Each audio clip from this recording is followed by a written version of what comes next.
সীতানাথ প্রেমানন্দে একবার হরি হরি বল। নিতাই গৌর সীতানাথ প্রেমানন্দে একবার হরি হরি বল। নিতাই গৌর সীতানাথ প্রেমানন্দে একবার হরি হরি বল। সমবেত ভক্তবৃন্দের চরণে আমার কোটি কোটি দণ্ডবৎ প্রণিপাত। শ্রীমদ্ ভাগবতের একাদশ স্কন্ধে উদ্ধব ভগবানকে জিজ্ঞাসা করছেন যে গোবিন্দ, তোমাকে পাবার তো অনেকগুলো উপায় রয়েছে।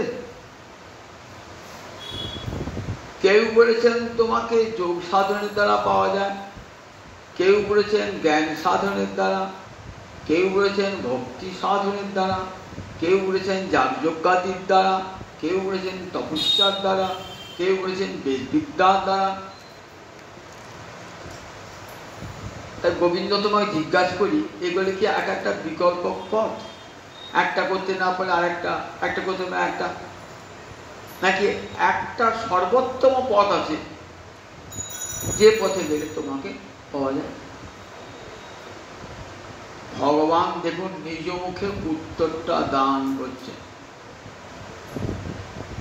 বলছেন, শোনো উদ্ধব, অনেক পথ থাকতে পারে, কিন্তু আমাকে পাওয়ার একটাই পথ, আমাকে পাওয়ার একটাই রাস্তা। কিসের রাস্তা? ভক্তাহম একয়া গ্রাহ্য শ্রদ্ধেয়াত্মা প্রিয় শতাং ভক্তি পুনাতি মন্নিষ্ঠা স্বপাকান অপি সম্ভবাৎ। ভক্তা, ভক্তি শব্দের তৃতীয়ার এক বচনে ভক্তি। তৃতীয়া বিভক্তিটা অনেক কারণেই হয়, কিন্তু এখানে কোন কারণে হয়েছে? করণ কারকের তৃতীয়া বিভক্তি হয়েছে। করণ কারকের তৃতীয়া বিভক্তি কখন হয়? পাণিনি তার অষ্টাধ্যায়ী ব্যাকরণে বললেন যে সাধকতম কর্ণম, ক্রিয়া সাধনের যেটা সবচেয়ে বেশি উপযোগী তাকেই বলে সাধকতম, এবং সেইটা হয় কর্ম। যেমন কাঠুরিয়া কুড়ুল দিয়ে গাছ কাটছে, তাহলে গাছ কাটার সাধন কোনটা? আপনার হাত, কুড়ুলের বাটটা, আবার কুড়ুলের ফলাটা, তিনটি দরকার। কিন্তু কুড়ুলটাও দরকার, কুড়ুলের বাটটা দরকার, আপনার হাতটা দরকার, কুড়ুলের ফলাটা দরকার। তিনটি সাধক। সাধক মানে যা সাধন করতে সাহায্য করে তাকে বলে সাধক। এই সাধকের আবার তরতম ভাগ আছে, কোনটা সবচেয়ে বেশি উপযোগী তাকে বলবে সাধকতম। তাহলে আমার হাতটা সাধক বটে, কুড়ুলের বাটটা সাধক বটে, কিন্তু সাধকতম কোনটা? না কুড়ুলের ফলাটা। ওটা না থাকলে গাছটা কাটা যাবে না। ওখানেই তৃতীয়া বিভক্তিটা হবে। তোমার হাতে হবে না, কুড়ুলের বাটে হবে না, ওই কুড়ুলের ফলাটাই হবে তৃতীয়া বিভক্তি, সাধকতম করে। তাহলে ভক্তি দেখুন, জ্ঞান, যোগ, কর্ম কোনটাই কিন্তু ভক্তি সাধক হলো, সাধকতম হলো একমাত্র ভক্তি। তাই এখানে তৃতীয়া বিভক্তি, করণ কারকের তৃতীয়া বিভক্তি আছে। ভক্তাহম একয়া গ্রাহ্য, গ্রাহ্য মানে গ্রহণযোগ্য, একমাত্র ভক্তির দ্বারা। একয়া, একা মানে অব্যভিচারিণী ভক্তি, যে ভক্তির সঙ্গে জ্ঞানের মিশ্রণ থাকবে না, কর্মের মিশ্রণ থাকবে না, যোগের মিশ্রণ থাকবে না, কর্ম, জ্ঞান, যোগ এদের থেকে দূরে থাকবে ভক্তি। এই তিনটে মেশামেশি হবে না, কিন্তু একবারে ভক্তি যখন সম্পূর্ণ উন্মুক্ত এই তিনটে কর্ম, জ্ঞান, যোগ থেকে, তখনই সেটা হবে অব্যভিচারিণী ভক্তি। ভক্তাহম একয়া গ্রাহ্য, শ্রদ্ধা থেকে সেই ভক্তিটার উৎপত্তি হয়। ভক্তি অসমৃত সিন্ধুতে আমরা শুনেছি, আদৌ শ্রদ্ধা তত সাধু সঙ্গ, এই করে ধীরে ধীরে ভক্তিতে যায়। সেই শ্রদ্ধা থেকে যে ভক্তির জন্ম হলো, সেই ভক্তির দ্বারা আমাকে পাওয়া যাবে। আমি শতাং প্রিয়, আমি সাধুজনের, ভক্তগণের একমাত্র প্রিয়, তাই আমাকে পাবার সর্বশ্রেষ্ঠ পথ হলো, সাধকতম পথ হলো একমাত্র ভক্তি। ভক্তি পুনাতি মননিষ্ঠা, পুনাতি মানে পবিত্র করে, পুনাতি অর্থ পবিত্র করে। মননিষ্ঠা আমাদের নিষ্ঠাময়ী যে ভক্তি, ভক্তি পুনাতি মননিষ্ঠা, আমাদের নিষ্ঠাময়ী যে ভক্তি, সেটা পবিত্র করে তাকে সপাকান। সপাক মানে চণ্ডাল। চণ্ডাল চার বর্ণের বাইরে, ব্রাহ্মণ, ক্ষত্র, বৈশ্য, শূদ্র, এই চারটে বর্ণের বাইরে এরা জাতিচ্যুত, আউটকাস্ট বলা ইংরেজি, এরা চারটে জাতি বাইরে। চণ্ডাল বললেন সপাক মানে কেন? স মানে কুকুর, কুকুরের মাংস তো কেউ খায় না, কিন্তু এরা কুকুরের মাংস খায় বলে এদিকে বলে চণ্ডাল। সপাকান অর্থাৎ সানম পচতি, সা মানে কুকুর, কুকুর রান্না করে খায় বলে এদিকে বলে সপাক। সম্ভবাত জন্মিয়েছে খারাপ কুলে, তো দুর্জাতিতে জন্মিয়েছে, তো তারপর দুর্জাতিতে জন্মগ্রহণ করলেও চণ্ডাল যদি ভক্তিমান হয়, তাহলে সেই চণ্ডালটাও পবিত্র হয়ে যায়। তাহলে দেখুন ভক্তির কতখানি ক্ষমতা। জ্ঞান যোগ যা পারে না, ভক্তি তাই করতে পারে। গীতা তো পড়েছে আমরা সবাই। অপিচেত, নবম অধ্যায়, অপিচেত সুদুরাচার ভজতে মাম অনন্য ভাগ। দুরাচারী জ্ঞানীকে ত্যাগ করবে, দুরাচারী কর্মীকে ত্যাগ করবে, দুরাচারী যোগীকে ত্যাগ করবে, কিন্তু দুরাচারী ভক্তকে ত্যাগ করা যাবে না। শুধু দুরাচারী নয়, অপিচেত সুদুরাচার, আমার ভক্ত যদি সুদুরাচার হয়, তবু সাধুরেব সমন্তব্য, ভগবান বলছে তাকে সাধু বলে মনে করা উচিত। ভগবান বলছে এটা আমি মনে করি, আমার ভক্ত যদি সুদুরাচারীও হয়, তাহলে তাকে সাধু বলে মনে করা উচিত।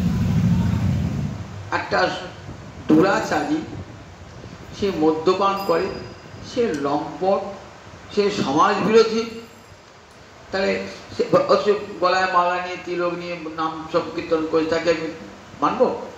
বলে হ্যাঁ, তাকে সাধু রেব সমন্তব্য, তাকে সাধু বলেই মনে করা উচিত।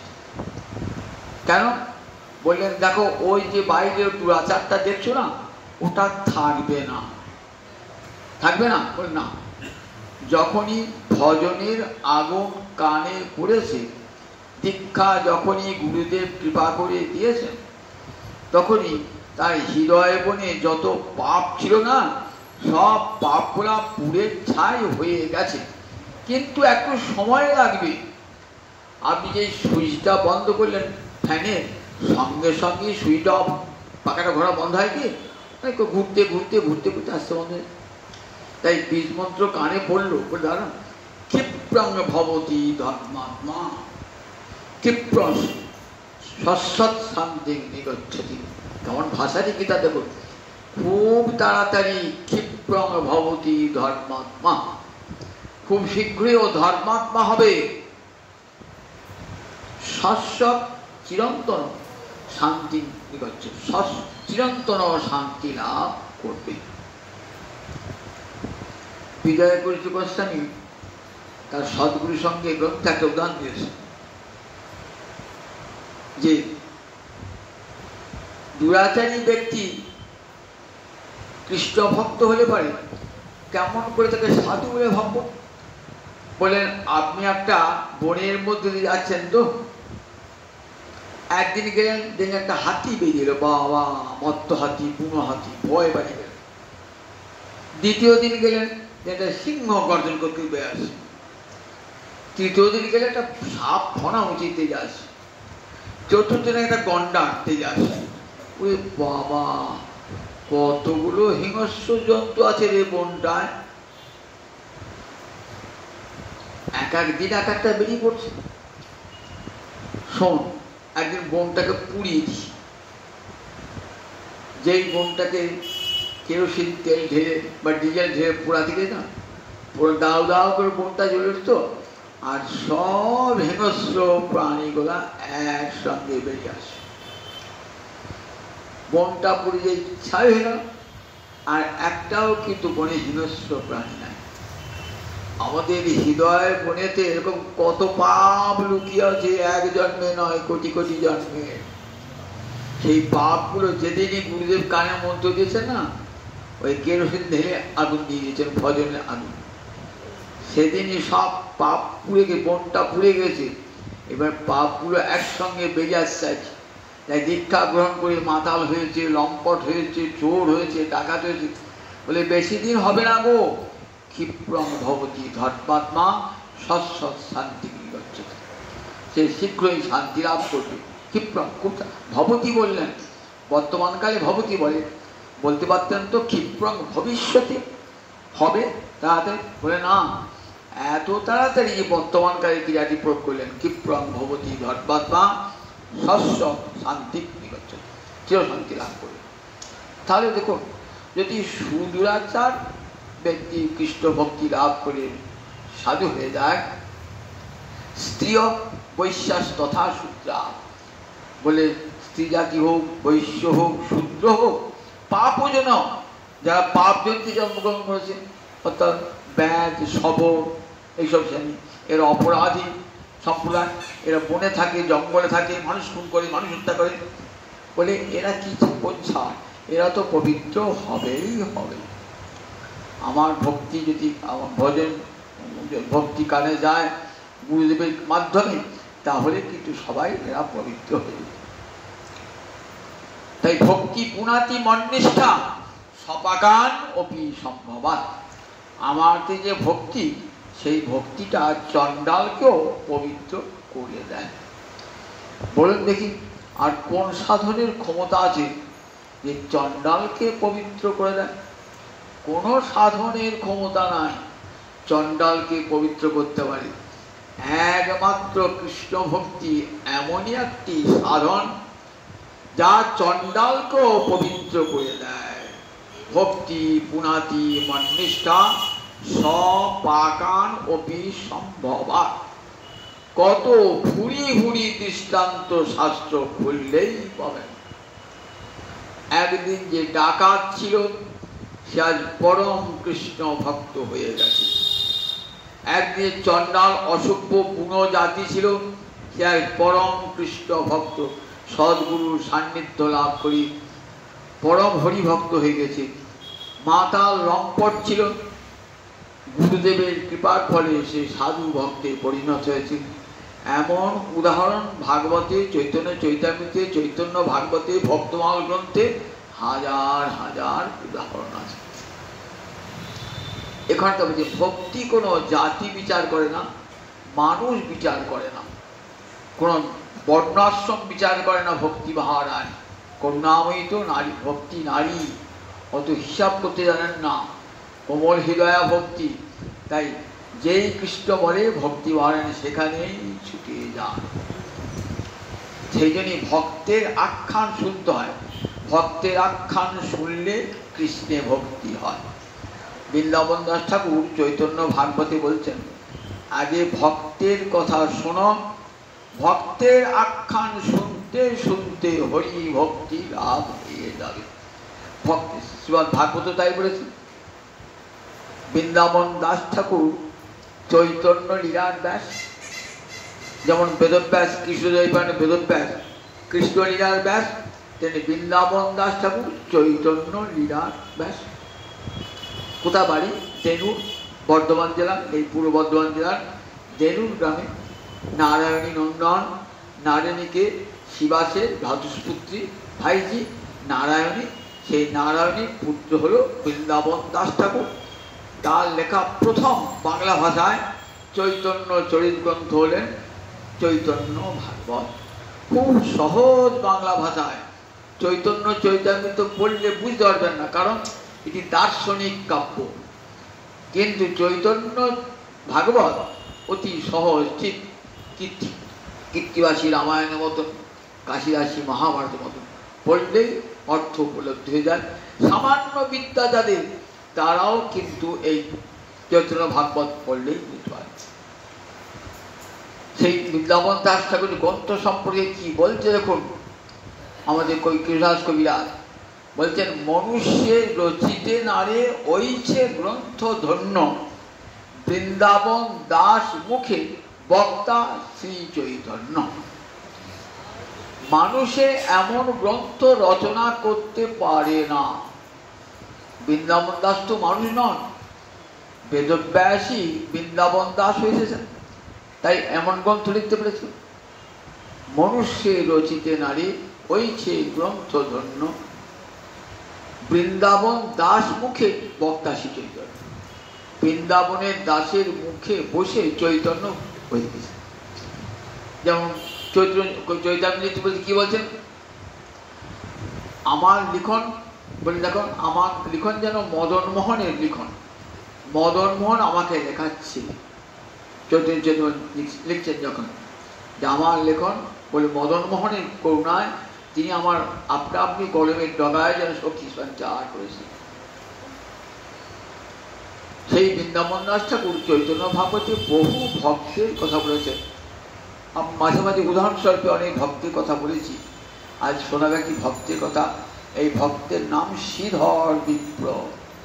এই শ্রীধর বিপ্রের কথা আপনারা শুনেছেন টুকিটাকি, কিন্তু বিস্তার করে বর্ণনা করেছেন কৃষ্ণদাস কবিরা আমাদের বৃন্দাবন দাস ঠাকুর চৈতন্য ভাগবতের ৩-৪টি অধ্যায় ধরে।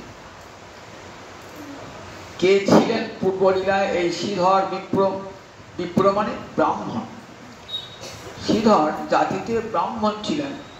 কি ব্রাহ্মণ? গ্রহ বিপ্র। তখনকার দিনে যারা হাত দেখত, গ্রহ নক্ষত্র বিচার করতো, তাদেরকে বলতো গ্রহ বিপ্র। দেখবেন শ্রাদ্ধ হয়ে পারে, শ্রাদ্ধের শেষ ঘন্টাটা এসে বাজাতো ওই গ্রহ বিপ্র, বলে শ্রাদ্ধ সমাপ্ত হলো। এখন আর দেখতে পাওয়া যায় না।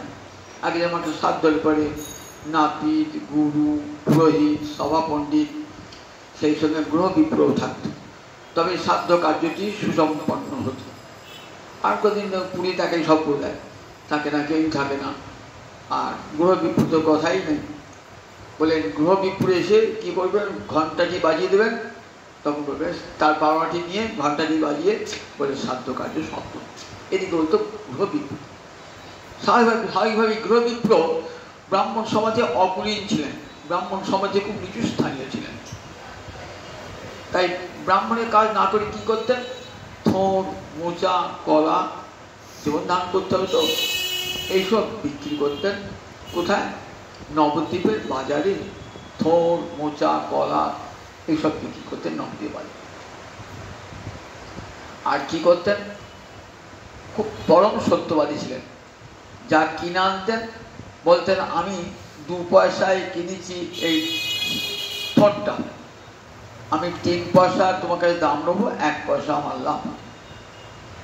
1 পয়সার 3 পয়সার বেশিও নেবো না, 3 পয়সার কম নেবো।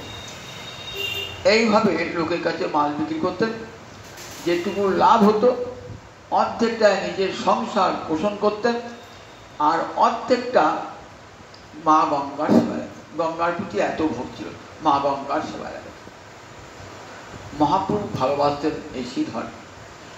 আর শ্রীধর কি করতেন, সারাটি রাত ধরে কীর্তন করতেন, হরি ওং রাম রাম, হরি ওং রাম রাম, হরি ওং রাম রাম, হরে কৃষ্ণ কৃষ্ণ কৃষ্ণ হরে হরে, হরে রাম রাম রাম হরে হরে, হরে মুরারে মধুবৈষ্ণভারে।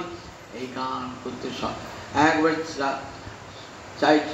চারি প্রহরে রাখতো, দিনের বেলায় ব্যবসা বাণিজ্য করতেন, ভোজন টোজন সরিয়ে কীর্তন আরম্ভ করতেন, একবারে সারা রাত কেটে।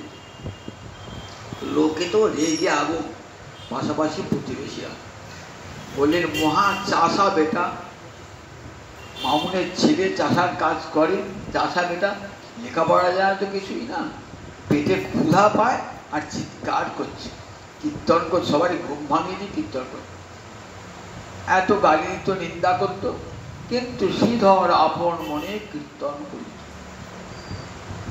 ঘরখানায় কেমন একটা মাটির চালা ঘর, সেই চালা ঘরটায় খড় নাই, চালে খড় নাই, আধখানা আছে আধখানা নাই, আর কাপড়টা শতছিন্ন, 8-10টা গিট বাঁধা। একদিন মহাপ্রভু নগর ভ্রমণ করতে করতে করতে করতে তন্তুবায় পল্লীতে হাজির হয়েছে।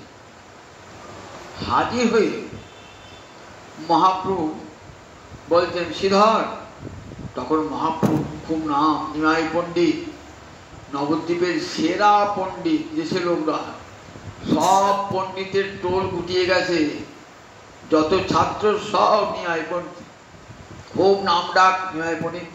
একটি কি সুন্দর, একবার সুন্দর ধাপ ধরে পৈতেখানা, একবার সুন্দর গৌরবর্ণ চেহারা, এই হাজির হতেন, থতমত খেয়ে যেত, ভাবে এত বড় মানুষটা আমার খড়ের চালায় কোথায় বসতে দেবো। খুব সসম্ভ্রমে উপস্থিতি বসে মহাপ্রভু রঙ্গ করতেন। কেন, পূর্বলীলায় কে ছিলেন, পূর্বলীলায় ছিলেন মধুমঙ্গল, সেই মধুমঙ্গল শ্রীধর হয়েছেন। মধুমঙ্গল কে বলেন দেখি, মধুমঙ্গলকে সন্দীপনী মুনির পুত্র মধুমঙ্গল, ব্রাহ্মণ ছিল, গোয়ালাদের সঙ্গে থাকতো, ঠাকুমার সঙ্গে চলে এসেছিলেন বৃন্দাবনে। মধুমঙ্গল ঠাকুমাটিকে পৌর্ণমাসী, সন্দীপনী মুনির মা পৌর্ণমাসী, সন্দীপনী মুনির মা চলে এসেছিলেন, থাকতেন যমুনার তীরে, বাসা করে থাকতেন। আর তার নাতি ওই মধুমঙ্গল, মধুমঙ্গলের সঙ্গে যেমন কৃষ্ণের মাঝে মাঝে কলহ হতো, রসকন্দল হতো, মজা করতেন মধুমঙ্গলকে নিয়ে। সেই মধুমঙ্গলই আবার এলেন গৌরাঙ্গ লীলায় শ্রীধর রূপে। মহাপ্রভু বলছে, শ্রীধর, আচ্ছা দেখো, তুমি তো লক্ষ্মীকান্তের উপাসনা করো, নারায়ণ উপাসনা করো, তো কৃষ্ণ নাম করছো, তো তা তোমার এত অভাব কেন? লক্ষ্মীর নাম করলে, তার তো লক্ষ্মীকান্তের নাম করলে অভাব থাকে না, লক্ষ্মী সেখানে বিরাজমান, ঠিক আছে তো। আর যারা মনসা পুজো করে, চণ্ডী পুজো করে, তাদের ঘরে খাওয়া অভাব আছে, আর তোমার ঘরে দেখো খড়ের চাল নাই, তোমার কাপড়টা দেখো 8-10টা গিট বাঁধা। বলছে, প্রভু, আমার তো অভাব কিছু নাই, তোমার অভাব নাই, তোমার চালে খড় নাই, জল পরে ভেজো, রোদ ঢুকে ঘরে, মাটি ঘর তোমার, স্যাঁতসিতে ঘর, সেখানে থাকো, তোমার পরবার কাপড়টা 8-10টা গিট বাঁধা। বলছে, প্রভু, আমার তো কোনো অভাব বোধ হয় না, আমার তো কোনো অভাব বোধ হয় না। বলছেন, প্রভু দেখো, যার যেমন ভাগ্য ভগবান প্রত্যেক মানুষ কি তার কর্মফল ভোগ করতে হয়। যে রাজা, যার প্রচুর টাকা পয়সা আছে, সে পূর্ব জন্মে নিশ্চয়ই কিছু পুণ্য করেছে বলি এই জন্মে ভোগ করছে। আমার কর্মফলের পাওনা এই কি আমার পাওনা? জানো, সাধু ব্যক্তির নিয়ম কি জানো তো, কর্মফলে যেটা পাওনা সেইটারই থাকতে সন্তুষ্ট থাকতে হয়, কারণ তার বাইরে তো আমি পাবো না, আমি শত চেষ্টা করলেও পাবো না, রাজার মতো হতে পারবো না। একজনের ব্যাংকে 2 কোটি টাকা আছে, আমি যদি আমার কেন হলো না, এই জিনিস আমি মন খারাপ করি, অসন্তুষ্ট হই, বলে এই থাকো, তাতে তোমার যত অসন্তোষ হো না কেন, তোমার কিন্তু 2 কোটি টাকা হবে না, তোমার কপালে নাই, তোমার কপালে নাই, তোমার যা কর্মফল তা তোমার যেটুকু পাওনা ওইটুকুই সন্তুষ্ট। জগতে যারা সাধু ব্যক্তি তারা কর্মফলে যেটুকু পাওনা সেইটি তাকে তাকিয়ে থাকেন, তারা ভগবানের করুণার দিকে। ব্রহ্মা বলছেন তত্ত্বে অনুকম্পাম সুসমীক্ষমান ভুঞ্জান এবাত্ম কৃতঙ্গী পাপ। কৃষ্ণ ভক্ত যারা তারা কি করে, তারা নিজের সুখ দুঃখ কিছুই বিচার করে না। সুখ যেমন ভগবানের পাওনা, দুঃখ তোই ভগবানের দেওয়া, সুখ দুঃখ দুই তো করুণার দান, এ তো আমার কর্মফলের পাওনা। এই জন্য ভগবানের প্রতিসায়ক করবো কেন? জগতে কেউ কাউকে সুখ দান করতে পারে না, দুঃখ দান করতে পারে না, সবাই আপন আপন কর্মফলের পাওনা পায়। আমাকে সুখ যেমন দিয়েছেন আবার দুঃখ তেমন দিয়েছেন। জানতো দুটো কি করুণার দান বলে মেনে নিতে হবে। সুখটা মানবো, দুঃখটা মানবো না। দুঃখের বেলা ভগবানকে গাল দেবো, আর সুখের বেলা ভগবানকে ভগবান মুখ ছেড়ে তাকিয়েছেন। আর দুঃখের বেলা ভগবান কানা নাকি দেখতে পায় না, আমার এত কষ্ট, ভগবানকে গাল দিই। কিন্তু ভক্ত বলে না গো, দুটোই সমান করে না, দুঃখটাও তার দান আবার সুখটাও তার দান। ভক্ত বলে না তত্ত্বে অনুকম্পাম সুসমীক্ষমান ভুঞ্জান এবাত্মকৃতং বিপাকম। তারা আত্মকৃত বিপাক, এ তো আমার কর্মফলে পাও না। আমি যদি পাপ করে থাকি সে ফল আমাকে ভোগ করতেই হবে। সকর্ম ফলভোগ পুয়া। কর্ম কখনো তার ফলকে ত্যাগ করে না।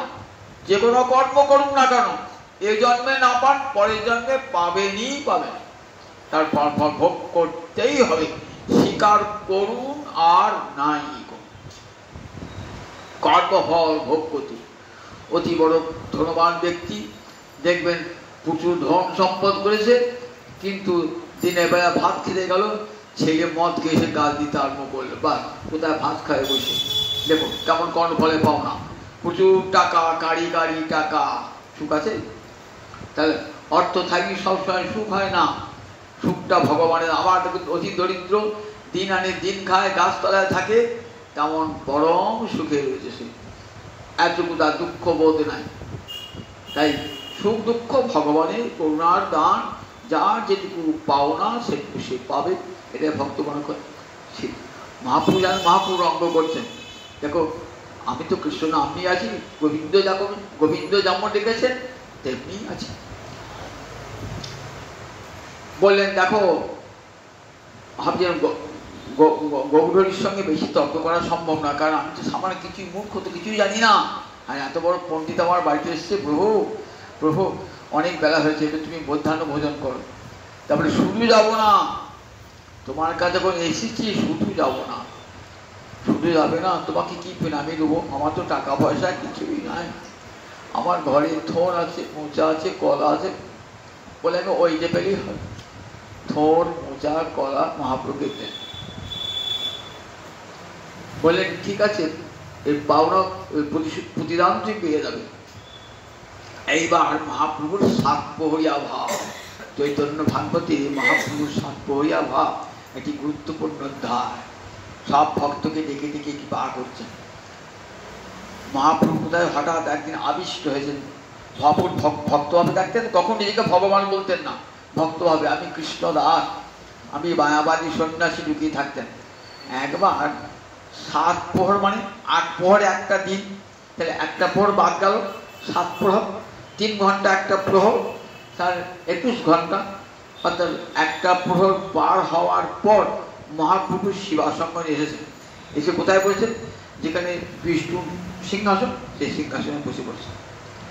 বসে পড়ে বলছেন আমার অভিষেক করো শিবাস, আমার অভিষেক করো, অভিষেক কীর্তন শুরু করো। সঙ্গে সঙ্গে বহু ভক্তকে জুটে গেছে। তখন নিকটেই গঙ্গা, সেখান থেকে সব ঘরা ঘরা জল আনছেন।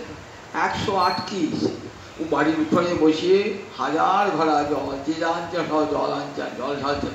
ওম সহস্র শিষ্যা পুরুষ সহস্রাক্ষ সহস্রপাত সভূমি সর্বতো বিদ্যা প্রত্যতিষ্ঠ দশাঙ্গুলম। এই বেদমন্ত্র বলছে আর জল ঢালছে। শিবাসের গৃহে একটা ঝি ছিল, তার নাম দুঃখী, সেও জল আনছে। হঠাৎ মহাপুরুষকে বলছে তোর নাম কি রে? বলে আমার নাম দুঃখী। না না, আজ থেকে তোর নাম হয়ে গেল সুখী, পরম সুখে সুখী হবি।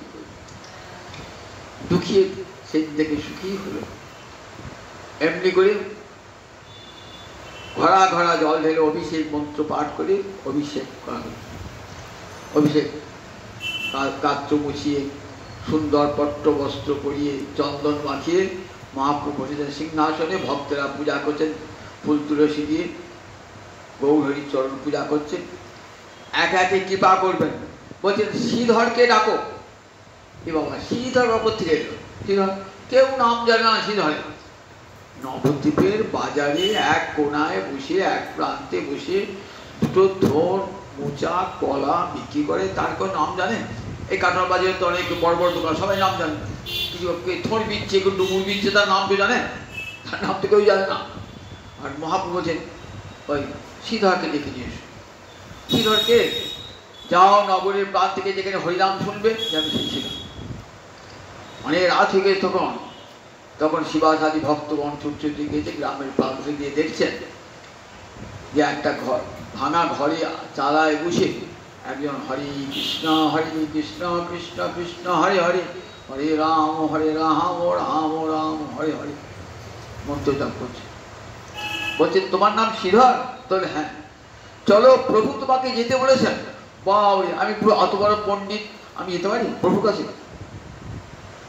চলো, প্রভু তোমাকে ডেকেছেন। প্রভু ডেকেছেন। নবদ্বীপের বাজারে প্রভুর সঙ্গে কত রঙ্গ হতো। মহাপ্রভু যখন টলি ছেড়ে পড়তেন না, বাজার করতেন, মাঝে মাঝে ঘুরে ঘুরে কোথায় যেতেন? ওই শ্রীধরের কাছে। বলতেন দাও শ্রীধর, থোড় দাও, কত থোড়ে কত দাম, মুড়ের কত দাম, কলার পাতার কত দাম, জিজ্ঞাসা করতেন। যার দাম হতো হয়তো 2 পয়সার দাম হলো বা 1 পয়সা, আবার কোন দাম দিতেন না। বলছে ঠাকুর তুমি প্রতিদিন এসে আমার সঙ্গে দামাদামি করো, আর কাজ করো ঠাকুর, আমি তোমাকে প্রতিদিন একটু করে থোড় মোচা কলা দেবো, তুমি আমার জিনিসপত্রে টানাটানি করো না। আর তো নবদ্বীপে বহু পয়সাই রয়েছে, সবাই কাছে যাও, কেবল ঘুরি করে আমার কাছে যাচ্ছ কেন? বলছে মোর যোগানিয়া কভু নাহি ছাড়িয়া, তুই আমাকে তুই চিনতে পারলি না, আমি তোর কাজ ছাড়ার কোথাও যাব না। জানিস তো, অভক্ত আমাকে কোটি কোটি দিলেও আমি তার কাছে যাই না। ভক্তি সামান্য থোর মোচা কলা দেয়, আমি তার জিনিসই পরমাদরে খাই। জানিস আমি গীতায় কি বলেছি? পত্রং পুষ্পং ফলমে তৈয়ং জমে ভক্তা প্রদচ্ছতি তদহং ভক্তুপিহিতম অস্নামি পুষ্টাত্মন। তোর এই থোর মোচা কলা আমার বড়, আমাকে চিনতে পারলি না? জানিস তুই যে গঙ্গার পূজা করিস, সেই গঙ্গার বাপ আমি, আমার চরণ থেকেই গঙ্গা। শ্রীধর কানা হাত, এ ঠাকুর কি বলছো ঠাকুর? বলছি একদিন দেখতে পাবি যে আমি যে গঙ্গাকে তুমি সেবা করি সেই গঙ্গার বাপ। এমনি করে নবদ্বীপের বাজারে প্রতিদিনই রঙ্গরস হতো। শ্রীধরে থোর মোচা কলা নিয়ে টানাটানি করতে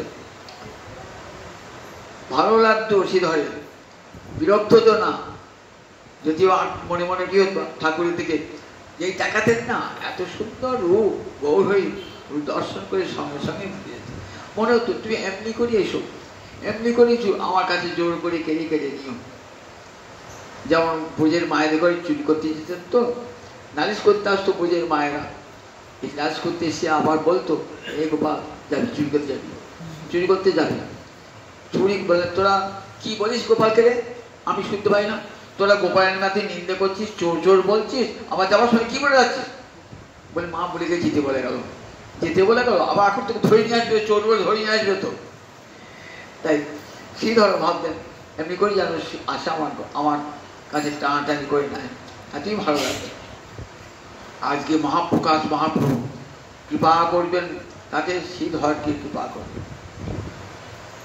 আমার তো প্রভুর কাছে যাওয়ার যোগ্যতা আমার নাই, সামান্য থোর বিক্রি করি, আমি মোচা বিক্রি করি, কলা বিক্রি করি, আমি কি প্রভুর কাছে যেতে পারি? চলো, প্রভুর আদেশ অমান্য করা হবে না। জোর করে ধরে নিয়ে এসছি, দেখো আমি কে। শ্রীধর দেখো, শ্রীধর রাত্রির গৌর মুরতি দেখেছেন তো? কি দেখছেন? হাতে মোহন মুরলী আর ত্রিভঙ্গ ভঙ্গ ঠান্ডায় আবার দেখছেন শঙ্খচক্র গদা পদ্ম, পাশে কমলা খাওয়াচ্ছেন, নারায়ণকে খাওয়াচ্ছেন। আবার দেখছেন ব্রহ্মাদি দেবগণ ইয়ং ব্রহ্মা বরুণেন্দ্র রুদ্র মরুত শৃণ্বন্তি দিব্যৈ স্তবৈ, ব্রহ্মা ইন্দ্র বরুণ সনকাদি ঋষিগণ স্তব করছে, অনন্তনাথ ফণা বিস্তার করে আছে। দেখছেন বলরাম ছত্র ধারণ করে আছে, সব দর্শন করছে। দেখ শ্রীধর, তোর অনেক থোর মোচা কলা খেয়েছি, কোনদিন দাম দিয়েছি, কোনদিন দিই নাই। আজ শোন, তুই কি নিবি বল? অষ্টসিদ্ধি দান করবি। অষ্টসিদ্ধি, অষ্টসিদ্ধিটা কি? যারা যোগী না, তারা যোগ সাধন করতে করতে এই অষ্টসিদ্ধি লাভ করে। অনিমা, লঘিমা, মহিমা, প্রাকাম্য, কামাবসায়িতা, এরকম 8টা সিদ্ধি আছে। অনিমা মানে খুব ক্ষুদ্র হইতে পারে, বৃহৎ থেকে খুব ক্ষুদ্র। লঘিমা খুব হালকা হয়ে আকাশে উঠতে পারে, জলের উপর দিয়ে চলতে পারে। আবার খুব বড় হতে পারে। এগুলো সব যোগের সিদ্ধাই বলে, সিদ্ধাই। 8 প্রকারের সিদ্ধি আছে। বলে অষ্টসিদ্ধি একজনকে দান করুন। বলে না না ঠাকুর, অনেকবার। আচ্ছা, তোকে একটা রাজ্যে রাজা করে দেবো। বললেন ঠাকুর, অনেক প্রতারণা করেছো, অনেক ভারিয়েছো, মানে অনেক প্রতারণা করেছো আমার সঙ্গে, আর পারবে না প্রভু আমাকে প্রতারণা করতে। আমি তখন তোমাকে চিনতে পারি না, আজ তোমার কৃপায় তোমাকেই আমি চিনেছি। তুমি কে? তুমি সত্যই আমার গঙ্গার ভাব। তুমি, তোমার চরণ হতে গঙ্গা বয়ে চলেছে, রমা দেবী তোমার স্তব করছে, গঙ্গা তোমার স্তব করছে। কিছু নেবি না? একটা রাজ্যে রাজা করে তোকে নেবি না? বলে না। অষ্টসিদ্ধি নেবি না? ধন দৌলত যা চাইবি তাই দেবো। বলে আমি তো ওসব নেবার জন্য আছি না ঠাকুর, তুমি তো দেখেছো আমার ভাঙা পুড়িয়ে ঘরে আমি আনন্দেই থাকি। আমার তো কোনো অন্তরে কোনো বাসনা কামনা নাই। কৃষ্ণ ভক্তের অন্তরে কোনো কামনা বাসনা থাকে না। কৃষ্ণ ভক্ত নিষ্কাম, অতএব শান্ত। অন্তরে যদি কামনা বাসনা থাকে তাহলে কৃষ্ণ ভজন হবে? মনটা তারা এমন করে ভগবানকে দিয়ে দিয়েছেন না, সে মনে কৃষ্ণ চিন্তা ছাড়া আর অন্য কোনো চিন্তা নাই অন্তরে। তবেই তো সেই মনটা ভগবান গ্রহণ করবেন। আপনি আমাকে একটা বাড়ি দান করলেন, তো এই বাড়িটা করে দিলাম। বাড়িটা আমি নিয়ে দেখছি বাবা, এই 5 জায়গায় বাড়িটা বন্ধ, 5 জায়গায় বাড়িটা বন্ধ রয়েছে। এই দান করা কি মানে হলো? সে বন্ধক ছাড়ি দেবার টাকা আমার বাড়িটা কেনাই হলো, কি দান করা হলো? দান হলো কি? সে দান হলো না। যদি বন্ধক ফন্ধক না থাকে একটা বাড়ি দান হলো। আমরা ভগবানকে কখন মনটা দিই? কিরকম মনটা দিই বলুন দেখি? মনটা আধখানা বউর আছে, আধখানা ছেলের আছে, আধখানা জামাইয়ের আছে, আধখানা মেয়ের আছে, এই সব মনটা বন্ধক দিয়ে রেখে দিয়েছি। কতজনের কাছে মনটা বন্ধক দিয়ে রেখে দিয়েছি। দিবজি গোবিন্দ তোমাকে এই মন দিলাম। গোবিন্দ বলে ও মন দেওয়ার কোনো মূল্য নাই রে, ও তো বন্ধকি সম্পত্তি। বন্ধকি সম্পত্তি আমি নিই না। একবারে কামনা বাসনাহীন কাউকে দিবি না মনটা। বউকে না, ছেলেকে না, মেয়েকে না, জামাইকে না, টাকা কেনা, অর্থ কেনা, বৃত্ত কেনা, যদি সবটা দিস তবেই আমি নেবো। 16 আনা মন যদি আমাকে দিস তবেই নেবো, তবেই নেবো। আমার ভালোবাসার উপরে অপরে ভাগ বসাবে, আর সেই ভালোবাসা আমি নেবো নাকি? জানি না। আমি চাই না আমাকে এমন করে ভালোবাসবো যে ভালোবাসায় ভাগ বসায়। আমি 16 আনা ভালোবাসা চাই মনের মধ্যে। ভক্ত তাই 16 আনা ভালোবাসা মন ভগবানকে দিয়ে দেন। শ্রীধরের মন খানা বাড়িতে নয়, নিজের কাপড়ে নয়, কোথাও নয়, সংসারে নয়, সব মনটা মনের 16 আনা গোবিন্দ চরণে অর্পণ করেছে। তাই কোনো অভাব অভিযোগ তার অন্তরে নাই। গোবিন্দ যার হৃদয়ে, তার আবার অভাব থাকে নাকি? অভাব বোধ থাকে নাকি? সতত আনন্দে উৎফুল্ল হয়েছে মন, সতত আনন্দ উৎফুল্ল হয়েছে। রুইদাস মুচিকে জুতো স্টাইল করে রুইদাস মুচি, খুব দরিদ্র, রামচন্দ্র গিয়ে দেখছে, বড় রাম ভক্ত, গিয়ে একদিন একটা স্পর্শমণি দিয়ে এসছে, বলে আমি একটা ব্রাহ্মণ এসেছি তোর কাছে, কিন্তু এই নে এটা তোর বড় হব তো, এই নে কি এটা ঠাকুর, এটা যেটা থেকে শোনা হবে, এইটা তুই যেটা জুতোর পেরে পারিস না লোহার যেটা, এই ঠিকই দিলাম শোনা হবে। ও ঠাকুর এ কি করলে গো, আমাদের কাজ বন্ধ হয়ে গেল, ওটা নিয়ে আমার কি হবে, আমার ফ্রি নাও, আমি নেবো না। জোর করে দিলেন, জোর করে রেখে দিলেন, কোথায় রেখে দিলেন, চালের বাতায় রেখে দিলেন, চালের বাতায় রেখে দিলেন। কিছু বাদে এলেন, বলে না না আমি তো লোক 5টা মোহর নিয়ে এলেন, মোহর 5টা নিয়ে বলে না না ঠাকুর আমি মোহরও চাই না, আমি স্পর্শ মণিও চাই না, আমার আরাধ্য দেবতা রামচন্দ্র তাকে পেলেই আমার সব পাওয়া।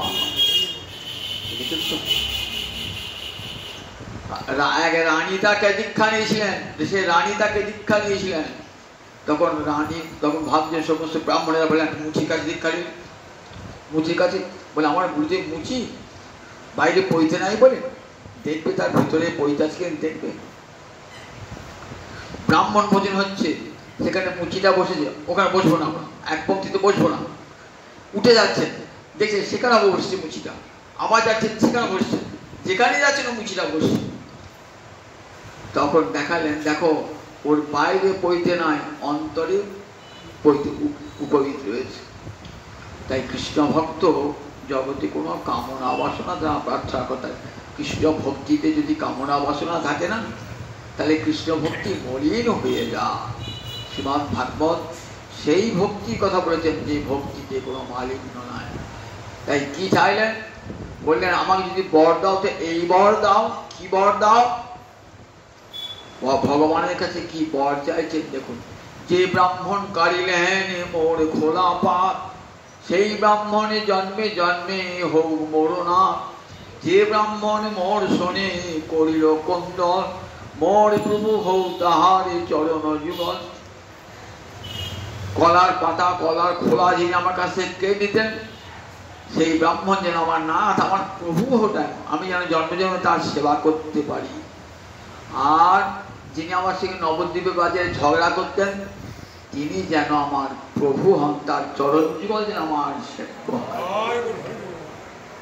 জগৎকে শিক্ষা দিয়ে দেখো কৃষ্ণ ভক্ত গোবিন্দ সেবা ছাড়া আর অন্য কোনো প্রার্থনা করেন না। কৃষ্ণ প্রাপ্তি তাদের সব প্রাপ্তি হয়ে যায়। তাই বলেন ভক্তা হন এগোয়া কাজ, একমাত্র ভক্তির দ্বারাই আমি সাধকের কাছে, ভক্তি সাধকের কাছে গ্রহণযোগ্য, অন্য কোনো উপায় না। আমার আগামী শ্রাবক আমাকে ভক্ত করতে বিবাহ করছেন এই 7 প্রহরিয়া ভাবি। জয় জয় জয় জয় জয়।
জয় রাধে